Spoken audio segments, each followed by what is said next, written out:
Mutual fund बाजार में NFO का बाजार गर्म है। हर दिन हर वीक कई सारे एनएफओ लॉन्च हो रहे हैं और आज हम चर्चा करेंगे एक नए एनएफओ की, HDFC transportation and logistic fund की, जो ऑलरेडी 28 जुलाई यानी कल 28 जुलाई 2023 को ये लॉन्च हो चुका है।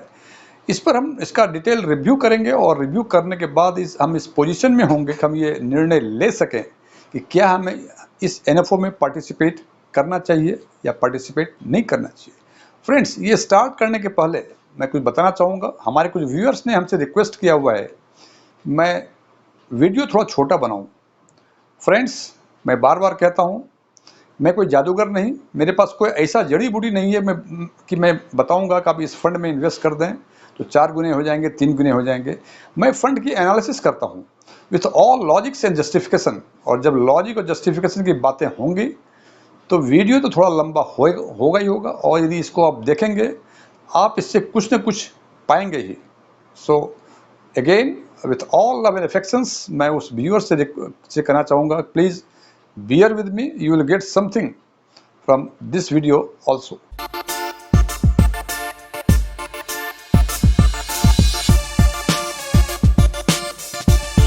यदि मेरा ये वीडियो आपको पसंद आए, इसे लाइक करें, अपने फ्रेंड्स के साथ शेयर करें।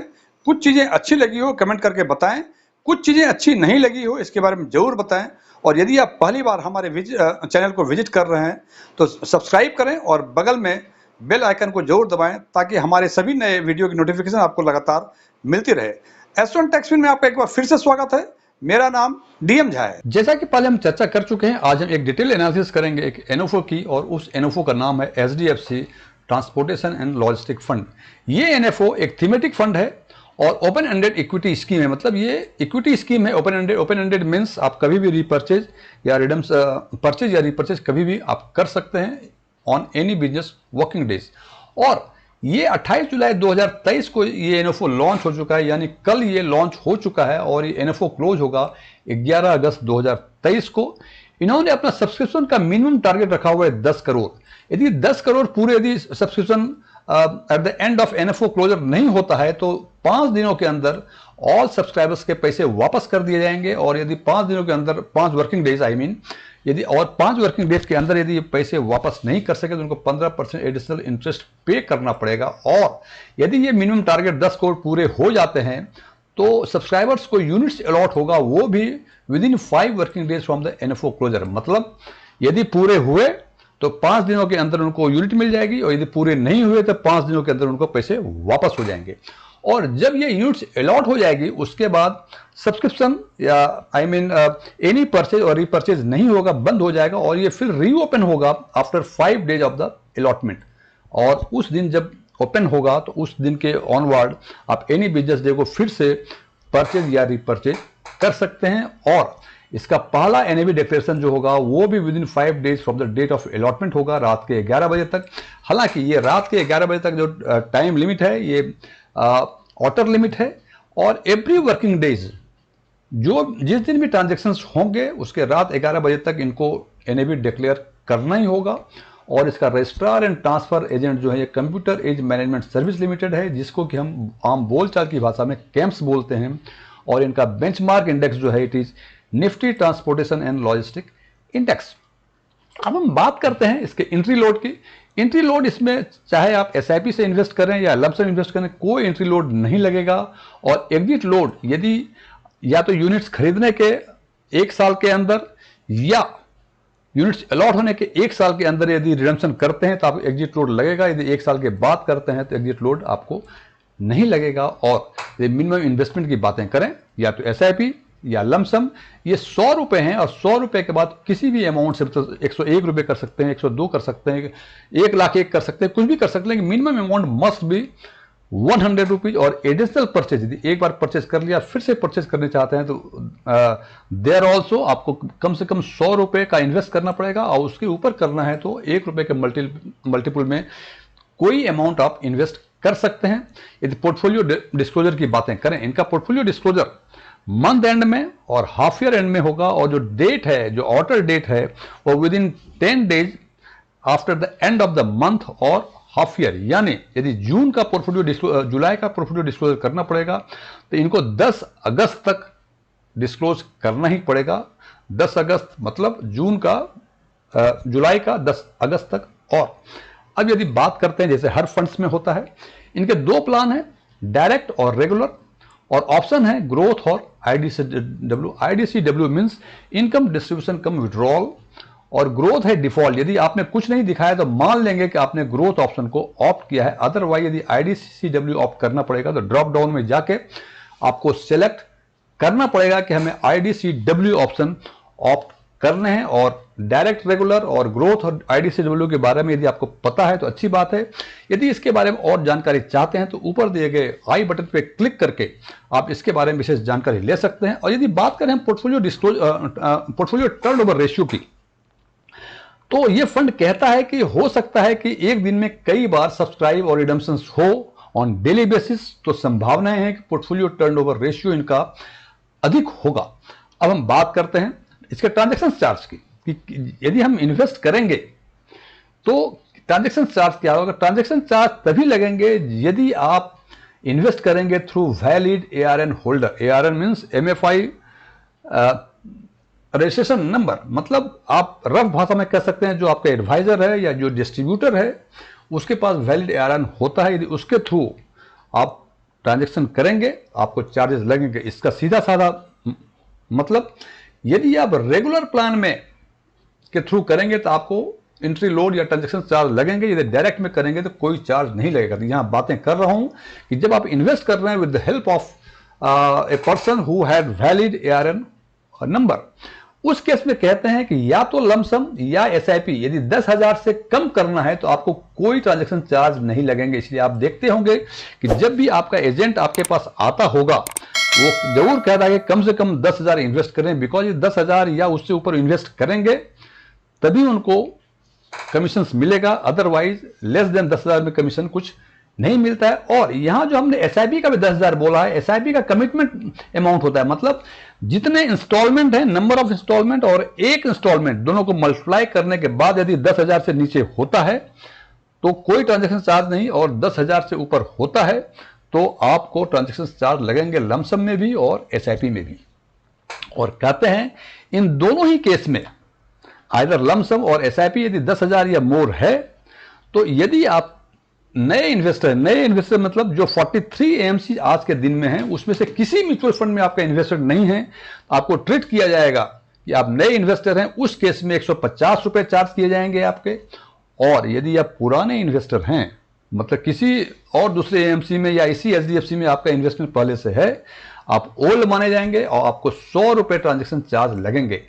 दूसरी बात है, यदि आपने एसआईपी किया है और 10,000 या उससे अधिक का कमिटमेंट चार्ज है तो ये चार्जेस जो हैं 3-4 इंस्टॉलमेंट में लिए जाएंगे। लेकिन यदि लमसम है तो आपके चार्जेस वन शॉट में ही लिए जाएंगे। फॉर एग्जांपल, यदि आपने 15,000 रुपए आपने लमसम से इन्वेस्ट किए और आप पुराने इन्वेस्टर हैं, आपको 100 रुपए लगेंगे ट्रांजेक्शन चार्ज, मतलब आपका इन्वेस्टमेंट जो होगा वो 14,900 का होगा और 100 रुपए जो है वो डिस्ट्रीब्यूटर या आपके जो एजेंट्स हैं उसको पे कर दिया।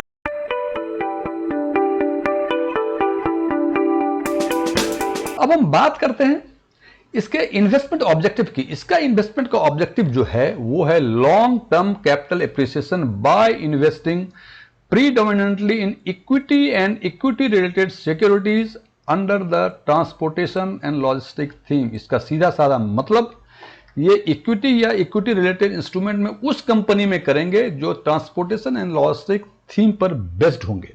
और ये कहते हैं कि ये एक्सटेंट क्या होगा, ये एक्सटेंट होगा 80 to 100%। 80 to 100% ये इक्विटी या इक्विटी रिलेटेड इंस्ट्रूमेंट में करेंगे उस कंपनी के जिसमें ट्रांसपोर्टेशन एंड लॉजिस्टिक थीम वाली कंपनी हो। और 0 से 20% ये कई चीजों में इन्वेस्ट करेंगे, जैसे कुछ ऐसे इक्विटी या इक्विटी रिलेटेड इंस्ट्रूमेंट में जो other than transportation and logistic theme company हो, मतलब 80 से 100% तो करेंगे उसी कंपनी में जो रिलेटेड हो ट्रांसपोर्टेशन एंड लॉजिस्टिक थीम से। और 0 से 20% हो सकता है कि ये भी इक्विटी में करें लेकिन उस कंपनी में नहीं जो कि बेस्ड है ट्रांसपोर्टेशन एंड लॉजिस्टिक थीम पे।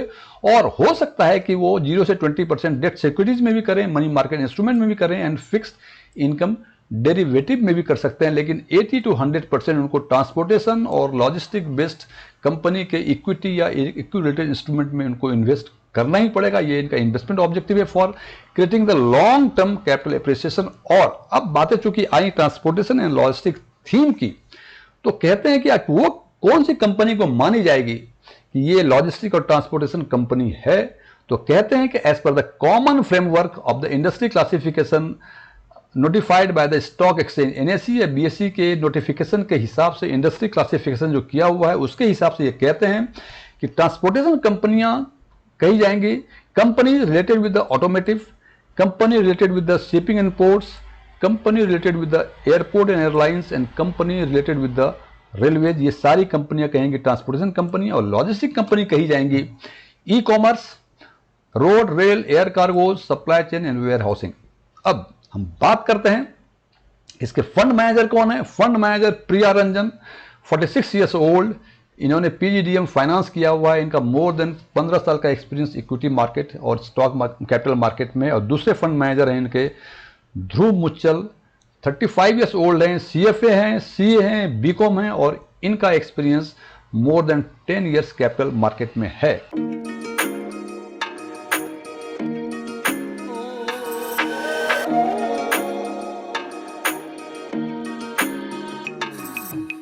अब बात करेंगे, चूंकि अपना ये 80 to 100% जो है ये इन्वेस्ट करेगा इक्विटी या इक्विटी रिलेटेड इंस्ट्रूमेंट में, जो कि बेस्ड होगा ट्रांसपोर्टेशन एंड लॉजिस्टिक कंपनी पे, थीम पे। अब देखना पड़ेगा कि transportation and logistic based company जो है इसका प्रॉस्पेक्ट हिंदुस्तान में क्या है। तो सबसे पहले देखते हैं future prospects of transportation and logistic in India. और सबसे पहले हम बात करेंगे ट्रांसपोर्टेशन की, तो जनाब देख लें, इससे आपको एक रफ आइडिया हो जाएगा कि क्या फ्यूचर प्रॉस्पेक्ट्स है इन इंडिया में। गवर्नमेंट ऑफ इंडिया ने ये टारगेट रखा हुआ है कि बाय द एंड ऑफ 2030 तक 30% इलेक्ट्रिक कार और टू व्हीलर जो हिंदुस्तान में होंगे वो इलेक्ट्रिक कार और टू व्हीलर्स होंगे, electric car and two wheelers होंगे by 2030। I again repeat, government of India ने टारगेट रखा है कि 2030 तक यहां जो भी इलेक्ट्रिक कार और टू व्हीलर चलेंगे उसमें 30% इलेक्ट्रिकल ऑपरेटेड होंगे। नंबर 2, बात करते हैं एयरपोर्ट की। 2022 में टोटल एक्टिव एयरपोर्ट हिंदुस्तान में 131 हैं, जबकि इन्होंने टारगेट रखा हुआ है कि 2025 तक ये एयरपोर्ट, एक्टिव एयरपोर्ट की संख्या बढ़ा के 220 कर दी जाएगी। और रेलवे के कॉन्टेक्स्ट में गवर्नमेंट ऑफ इंडिया ने एक फंड एलोकेट किया है कि बाय 2030 तक जो है 54 लाख करोड़ इसके अपग्रेडेशन के लिए यूज किया जाएगा। जनाब 54 lakh crore, 54 lakh crore, it's a big amount. इससे ये पता चलता है हमें कि ऑटोमेटिव में, एयरपोर्ट में, रेलवे में क्या फ्यूचर प्रोस्पेक्ट्स है हिंदुस्तान में। अब हम बात करते हैं लॉजिस्टिक की। लॉजिस्टिक में कुछ चैलेंजेस हैं, जैसे हिंदुस्तान का जो कंट्रीज इंफ्रास्ट्रक्चर है it's very complex, specially in small town and rural areas. और इसके कारण जो रोड फ्रेट है वो 64% बढ़ जाती है, चैलेंज है। इसका मतलब ये जो कंट्री का इंफ्रास्ट्रक्चर है इसको डेवलप करना पड़ेगा, specially in small town and rural areas. हालांकि 2022 ने गवर्नमेंट ऑफ इंडिया ने नेशनल लॉजिस्टिक पॉलिसी इसी बात के लिए बनाई है कि इसकी जो कम्प्लेक्सिटी है इसको कम किया जाए, ये प्रॉब्लम को ओवरकम किया जाए। हालांकि कुछ ट्रेड्स देखते हैं हम, हिंदुस्तान में करीब 72 करोड़ के आसपास इंटरनेट यूजर्स हैं। जनाब 72 करोड़, मोर देन 50% के आसपास जो है इंटरनेट यूजर्स हिंदुस्तान में हैं, और उसमें से 50% जो है वो बिलोंग करते हैं रूरल एरिया से। और जो ये दिखाता है, जो इंडिकेट करता है कि हिंदुस्तान में ऑनलाइन शॉपिंग का क्या ट्रेंड है। मैं फिर रिपीट करता हूं, 72 करोड़ इंटरनेट यूजर्स हैं, उसमें से 50% बिलोंग करते हैं रूरल एरिया से। ये शो करता है कि ऑनलाइन शॉपिंग में इंडियंस कितनी आगे हैं या क्या ट्रेंड चल रहा है। अब हम एक नए और बातें करेंगे कि क्या इस सेगमेंट में ट्रांसपोर्टेशन एंड लॉजिस्टिक फंड में कोई और भी एएमसी ने पहले फंड लॉन्च किया हुआ है। जनाब बिल्कुल किया हुआ है। दूसरे एएमसी जो है आईसीआईसीआई ने लॉन्च किया है 9 महीने पहले, बंधन एएमसी ने भी लॉन्च किया है ट्रांसपोर्टेशन एंड लॉजिस्टिक फंड 9 महीने पहले। एक पुराना फंड, सबसे अधिक पुराना फंड है यूटीआई का, जो 10 साल 6 महीने पुराना फंड है। और यदि इसके हम ट्रेलिंग रिटर्न या सीएजीआर की बातें करें 6 महीने, 1 साल, 3 इयर्स, 5 इयर्स और 10 इयर्स के बारे में, तो चूंकि आईसीआईसी और बंधन ट्रांसपोर्टेशन एंड लॉजिस्टिक फंड जो कि 9 महीने ही पुराना है, इसलिए 6 महीने का देखते हैं 20.86%, इट्स वेरी गुड रिटर्न। बंधन का 21.07%, very good return. And UTI 19.89%, not a bad return, it's also good return. और यदि इसका ट्रेलिंग रिटर्न 1 ईयर और सीएजीआर 3 ईयर्स, 5 ईयर्स, 10 ईयर्स का देखें तो 1 ईयर का trailing return 23.03%, it's very good return. 3 years का 30.71%, वेरी गुड रिटर्न। 5 ईयर्स का 9.61, ये लगता है थोड़ा सा गड़बड़ है, चूंकि 3 साल और 1 साल का इंप्रूव किया है, इसीलिए 10 ईयर्स का सीएजीआर जो है ये 20.56% हो गया है जनाब। 10 ईयर्स का सीएजीआर मोर देन 20%। यदि मुझे व्यक्तिगत रूप से कोई कहे कि इस फंड में आप पैसे लगाएं और आपको मोर देन 20% सीएजीआर मिलने की संभावना है, तो मैं तो बिना आगे पीछे कुछ और सोचे मैं इन्वेस्ट कर दूंगा। अब बात करते हैं इस बात की, क्या हमें एचडीएफसी ट्रांसपोर्टेशन और लॉजिस्टिक फंड में हमें पार्टिसिपेट करना चाहिए या नहीं। हिंदुस्तान में ट्रांसपोर्टेशन और लॉजिस्टिक का जो अभी चर्चा की हमें, जो उसका फ्यूचर प्रोस्पेक्ट्स है वो बेहतर दिख रहा है, और यूटीआई जो सबसे पुराना एएमसी है ट्रांसपोर्टेशन एंड लॉजिस्टिक फंड का, इसका भी रिटर्न बुरा नहीं दिख रहा है। तो आपके सामने दोनों ही ऑप्शंस हैं। यदि आप इस फंड में, means HDFC transportation and logistic fund में यदि पार्टिसिपेट करते हैं तो मेरे ओपिनियन में ये कोई बैड डिसीजन नहीं होगा, और यदि आप पार्टिसिपेट नहीं करते हैं उसके बदले आप यूटीआई में पार्टिसिपेट करते हैं तो ये भी बैड डिसीजन नहीं होगा। इट इज जस्ट आपका इमोशंस क्या है कि नए में करना चाहिए, पुराने में करना चाहिए। लेकिन ध्यान रखें, इन्वेस्टमेंट जब भी करें, either in the old AMC और द एनएफओ, दोनों ही में ये ध्यान रखें कि आपको हमेशा एसआईपी मोड ऑफ इन्वेस्टमेंट ही अपनाना होगा। नंबर 2, यदि आप इसमें ये सोच के इन्वेस्ट करते हैं कि ये एनएफओ है, इसका यूनिट सस्ता है, जनाब मैं फिर रिपीट करता हूं, एनएफओ कभी सस्ता नहीं होता। आप घोड़े की तुलना गधे से कभी नहीं कर सकते। एनएफओ, फिर रिपीट करता हूं, एनएफओ कभी सस्ता नहीं होता, घोड़े की तुलना गधे से नहीं कर सकते।